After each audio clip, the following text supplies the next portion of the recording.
ভগৱান শ্ৰীকৃষ্ণৰ জীৱন দৰ্শন অতি বিচিত্ৰ আৰু গভীৰ।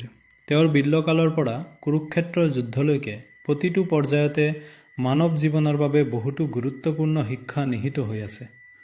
ইয়াত উল্লেখ কৰা শিক্ষাখিনি আমি তেওঁৰ জীৱনৰ পৰা গ্ৰহণ কৰিব পাৰোঁ। ১. নিষ্কাম কৰ্ম, ফলৰ আশা নকৰাকৈ কৰ্ম কৰা। শ্ৰীকৃষ্ণৰ সবাতোকৈ ডাঙৰ শিক্ষা হ'ল গীতাৰ কৰ্মযোগ। তেওঁ শিকাইছিল যে মানুহে কেৱল নিজৰ কৰ্তব্য বা কৰ্ম কৰি যোৱা উচিত, ফলৰ আশাত ব্যস্ত হ'ব নালাগে।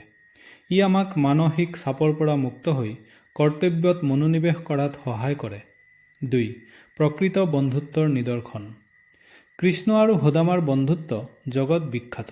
দ্বাৰকাৰ ৰয়ো তেওঁ দৰিদ্ৰ বন্ধু সুদামাক যি সন্মান আৰু মৰম দিছিল, সেয়া আজিৰ সমাজৰ বাবে এক বিৰল উদাহৰণ।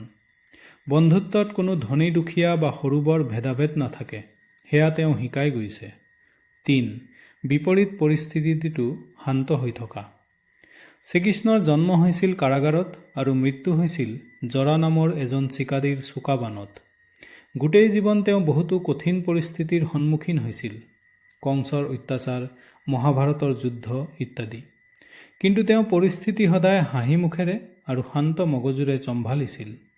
সমস্যাৰ সময়ত বিচলিত নহৈ শান্ত হৈ থকাটো তেওঁৰ পৰা শিকিবলগীয়া গুণ। ৪. নাৰীৰ প্ৰতি সন্মান। দ্ৰৌপদীৰ বস্ত্ৰহৰণৰ সময়ত যেতিয়া সকলোৱে মৌন হৈ আছিল, তেতিয়া শ্ৰীকৃষ্ণই দ্ৰৌপদীৰ সন্মান ৰক্ষা কৰিছিল। তেওঁ সমাজক দেখুৱাইছিল যে এগৰাকী নাৰীৰ সন্মান ৰক্ষা কৰাটো পুৰুষৰ প্ৰধান ধৰ্ম। ৫. অন্যায়ৰ বিৰুদ্ধে থিয় দিয়া। তেওঁ নিজে শান্তিকামী আছিল যদিও ধৰ্ম আৰু ন্যায় ৰক্ষাৰ বাবে অস্ত্ৰ ধৰিবলৈ বা যুদ্ধ কৰিবলৈও কুণ্ঠাবোধ কৰা নাছিল। তেওঁ শিকাইছে যে অন্যায় সহ্য কৰাটোও এক প্ৰকাৰৰ অপৰাধ। সত্য আৰু ন্যায়ৰ বাবে যুঁজ দিয়াটো প্ৰয়োজনীয় আৰু মানুহৰ প্ৰধান কৰ্তব্য। ৬. সৰলতা আৰু বিনম্ৰতা।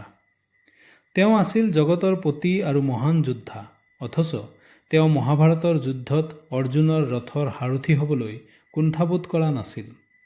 ইয়াৰ পৰা আমি শিকিব পাৰোঁ যে কামৰ সৰু বৰ নাই আৰু পদমৰ্যাদাই মানুহক অহংকাৰী কৰিব নালাগে।